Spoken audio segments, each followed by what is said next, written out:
Hello friends, स्वागत है आपका फिर से आप सभी का हमारे यूट्यूब चैनल में। और दोस्तों, साइंस का जो है सेट ये आपका थर्ड होगा। ठीक है, ये साइंस का आपका सेट 3 है।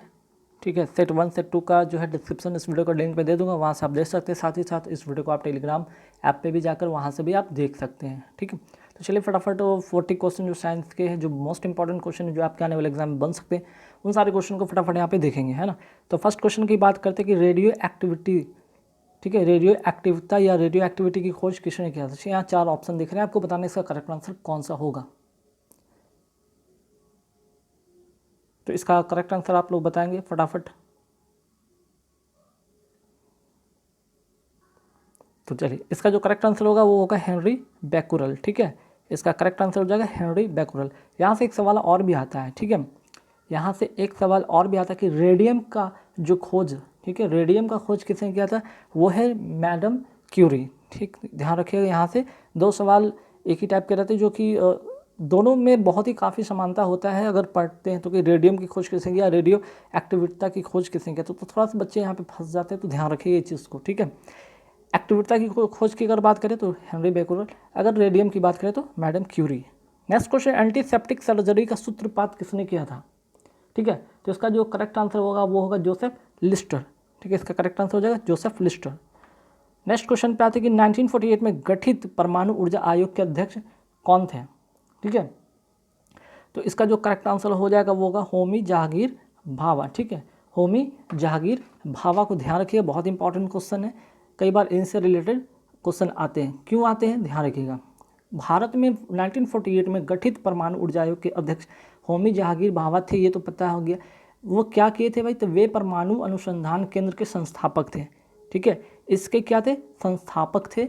और वे संयुक्त राष्ट्र संघ द्वारा आयोजित प्रथम परमाणु ऊर्जा के शांतिपूर्ण प्रयोग अधिवेशन के भी अध्यक्षता किए थे। ठीक है, चलिए, तो ध्यान रखिए, इनका काफ़ी इंपॉर्टेंट यहाँ पे रोल प्ले होता है अगर हम बात करते हैं परमाणु ऊर्जा के क्षेत्र में। नेक्स्ट क्वेश्चन है कि ई बराबर मीन्स कि E is equal to mc², है ना। इसका जो प्रतिपादन किसने किया था, इसका जो करेक्ट आंसर हो जाएगा अल्बर्ट आइंस्टीन। नेक्स्ट क्वेश्चन पे आते हैं, सापेक्षिकता का सिद्धांत किसने दिया था। तो इसका जो करेक्ट आंसर हो जाएगा वो हो जाएगा आइंस्टीन। आइंस्टीन से 2 क्वेश्चन आपको यहाँ पे देखने को मिला। ठीक है, चलिए नेक्स्ट क्वेश्चन की भारतीय अंतरिक्ष अनुसंधान संस्थान कहाँ स्थित है, इसरो। ठीक है, तो इसरो का यहाँ पे अगर जो करेक्ट आंसर होगा वो होगा बैंगलोर। ठीक है, यहाँ से काफ़ी बार क्वेश्चन आता है, तो इसलिए डायरेक्टली यहाँ से ध्यान रखिए इस बात की, इसरो का जो है जो अनुसंधान संस्थान कहाँ है। ठीक है, चलिए आगे बढ़ेंगे सवाल पे। चंद्रशेखर वेंकट रमन को नोबेल पुरस्कार कब मिला था। ठीक, चंद्रशेखर वेंकट रमन को नोबेल पुरस्कार कब मिला था, तो इसका करेक्ट आंसर हो जाएगा 1930 में। ठीक है, 1930 में। चलिए आगे बढ़ेंगे सवाल पे। परमाणु के नाभिक की खोज किसने किया था, परमाणु के नाभिक की खोज किसने किया था, तो इसका जो करेक्ट आंसर होगा वो होगा रदरफोर्ड। ठीक, चलिए आगे बढ़ते सवाल पे कि सूर्य के द्रव्यमान के 1.4 गुने द्रव्यमान को क्या कहा जाता है। वेरी वेरी इंपॉर्टेंट क्वेश्चन है, तो इसका जो करेक्ट आंसर होगा वो होगा चंद्रशेखर सीमा। नेक्स्ट है क्रेस्कोग्राफ नामक यंत्र की खोज किसने की थी, क्रेस्कोग्राफ। ठीक है, क्रेस्कोग्राफ नामक यंत्र की खोज जो किया था जगदीश चंद्र बोस ने किया था। ठीक है, और होता क्या है दरअसल, ये इस जो ये यंत्र है, ये जो डिवाइस करता क्या है, तो measuring the growth in plant. ठीक है, ग्रोथ इन प्लांट, ध्यान रखिएगा। ठीक है, चलिए नेक्स्ट क्वेश्चन है कि the history of the Hindu science की अनुपम कृति किसके द्वारा लिखी गई थी, इसका जो करेक्ट आंसर होगा मेघनाथ शाह। नेक्स्ट क्वेश्चन, चेचक के टीके की खोज किसने किया था, तो इसका जो करेक्ट आंसर हो जाएगा वो हो जाएगा एडवर्ड जेनर। आगे बढ़ेंगे सवाल पे, किसने बताया कि पृथ्वी अपने अक्ष पर घूमती हुई सूर्य की परिक्रमा करती है, तो इसका जो करेक्ट आंसर हो जाएगा वो हो जाएगा आर्यभट्ट। नेक्स्ट क्वेश्चन है, न्यूट्रॉन की खोज किसने किया था, तो इसका जो करेक्ट आंसर होगा वो होगा जेम्स चैडविक। नेक्स्ट क्वेश्चन पे आते हैं कि परमाणु के सिद्धांत का प्रतिपादन किसने किया था, तो इसका जो करेक्ट आंसर होगा वो होगा जॉन डाल्टन। नेक्स्ट क्वेश्चन है, द ओरिजिन ऑफ स्पीसीज की रचना किसने किया था, तो इसका जो करेक्ट आंसर होगा वो होगा चार्ल्स डार्विन। नेक्स्ट क्वेश्चन है कि राष्ट्रीय विज्ञान दिवस कब मनाया जाता है, तो इसका जो करेक्ट आंसर होगा वो होगा 28 फरवरी। नेक्स्ट क्वेश्चन पे आता है कि हाइड्रोजन को तत्व के रूप में खोज किसने की थी, करेक्ट आंसर हो जाएगा हेनरी कैवेंडिश। नेक्स्ट क्वेश्चन है रक्त परिवहन की खोज किसने किया था, ठीक है, इसका जो करेक्ट आंसर हो जाएगा विलियम हार्वे, ठीक है। वहीं अगर ब्लड ग्रुप की बात करते हैं तो लैंड स्टीनर इसका करेक्ट आंसर होता है। नेक्स्ट क्वेश्चन है कि एक्सरे की खोज किसने किया था, तो इसका करेक्ट आंसर हो जाएगा WC रॉन्जन ने। आगे बढ़ेंगे सवाल पे कि गति के जड़त्व नियम को किसने प्रतिपादित किया था, तो इसका जो करेक्ट आंसर होगा वो होगा गैलीलियो। नेक्स्ट है क्वेश्चन की गति के नियम किसने दिया था, ठीक है, यहाँ पे जड़त्व के नियम की बात हो रहा था और यहाँ पे गति के जड़त्व की अगर बात करा जाए तो गैलीलियो, और गति के नियम की बात करी जाएगा तो यहाँ पे इसका करेक्ट आंसर हो जाएगा न्यूटन, ठीक। नेक्स्ट क्वेश्चन भारत का बर्डमैन किन्हें कहा जाता है, तो इसका जो करेक्ट आंसर होगा डॉक्टर सलीम अली को। नेक्स्ट क्वेश्चन है अनुवांशिकी कोड की खोज किसने किया था, तो इसका करेक्ट आंसर हो जाएगा हरविंद खुराना, डॉक्टर हरविंद खुराना ने किया था। नेक्स्ट है कि टेलीस्कोप का निर्माण किसने किया था, तो टेलीस्कोप का निर्माण जो किया था इसका करेक्ट आंसर जो हो जाएगा वो होगा आपका गैलीलियो ने, ठीक है, गैलीलियो ने। नेक्स्ट क्वेश्चन है कि लाइसोसोम की खोज किसने किया था, लाइसोसोम की खोज किया था CD डुबे ने, ठीक है। नेक्स्ट क्वेश्चन है कि प्रकृति चयन का सिद्धांत किसने दिया था, इसका भी करेक्ट आंसर हो जाएगा डार्विन, ठीक है, Charles Darwin. Next question lichen की खोज किस वैज्ञानिक ने किया था, तो इसका जो करेक्ट आंसर हो जाएगा तुलाश ने। आगे बढ़ेंगे सवाल पे कि सर्वप्रथम जीवाणु का पता किसने लगाया था, तो उसका करेक्ट आंसर हो जाएगा, फटाफट बताएंगे आप लोग, लुई पाश्चर, ठीक है। सॉरी, यहाँ पे बात हो रही है जीवाणु की पता किसने लगाया था, है ना।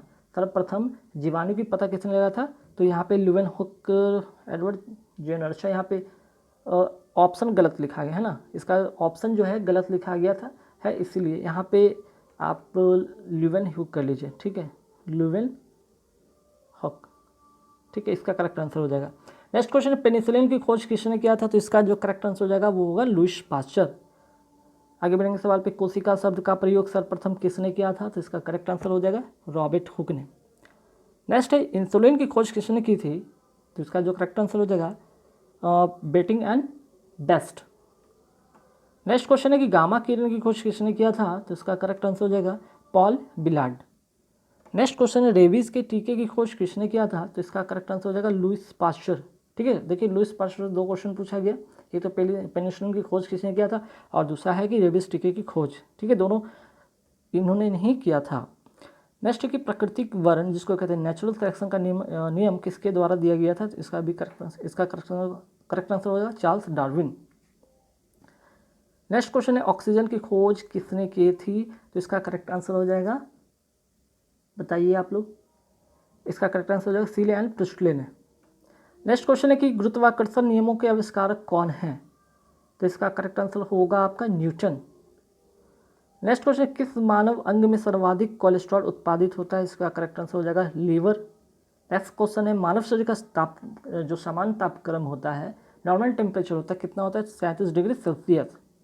और आखिरी जो सवाल है आप लोग के लिए है, ठीक है, क्वेश्चन 40 का आप जवाब देंगे कि फूल, फल और बीज धारण करने वाले पौधे को क्या कहलाते हैं, ठीक है।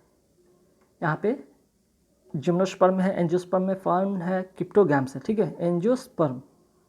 आपको 4 ऑप्शन यहाँ पे दिया गया, आपको बताना है। मैं यहाँ पे थोड़ा सा एक चीज़ मैं क्लियर करूँगा जिम्नोस्पर्म के बारे में। सबसे पहले मैं बात करता हूँ, तो इसे अनावृत बीजी कहा भी जाता है, अनावृत बीजी, ठीक है, और इसे कहा जाता है आवृत बीजी, आवृत बीजी। क्यों इसके बारे में मैं बता रहा हूँ, क्योंकि इससे बहुत बार क्वेश्चन पूछा गया।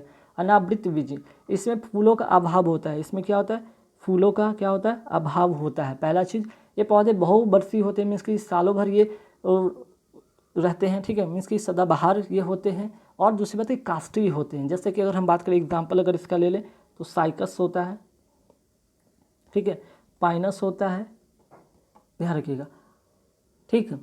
अगर बात करते हैं एंजियोस्पर्म में, तो ये क्या होते हैं, बीज हमेशा फल के अंदर होते हैं, है ना, फूल वाले होते हैं, इसमें फूल होते हैं। बीज जो होते हैं वो कहाँ होते हैं, फल के भीतर होते हैं। बीजों का जो विकास होता है अंडाशय के अंदर होता है, जो बाद में फल बन जाता है, ठीक है, जैसे सभी अनाज, दाल, तेल, फल, सब्जी आदि। ठीक है, तो यहाँ से दोनों के बारे में मैं डिस्क्रिप्शन थोड़ा सा दे दिया हूँ। अब आपको आंसर बताना है कि फूल, फल और बीज धारण करने वाले पौधे क्या कहलाते हैं, एंजियोस्पर्म या जिम्नोस्पर्म। आपका इंतजार रहेगा, कमेंट बॉक्स में कमेंट करके जरूर बताइएगा। वीडियो अच्छी लगे तो लाइक कर दीजिए, शेयर कर दीजिए, और अभी तक हमारे चैनल को सब्सक्राइब नहीं किया तो प्लीज़ सब्सक्राइब कर लीजिए। Thank you very much.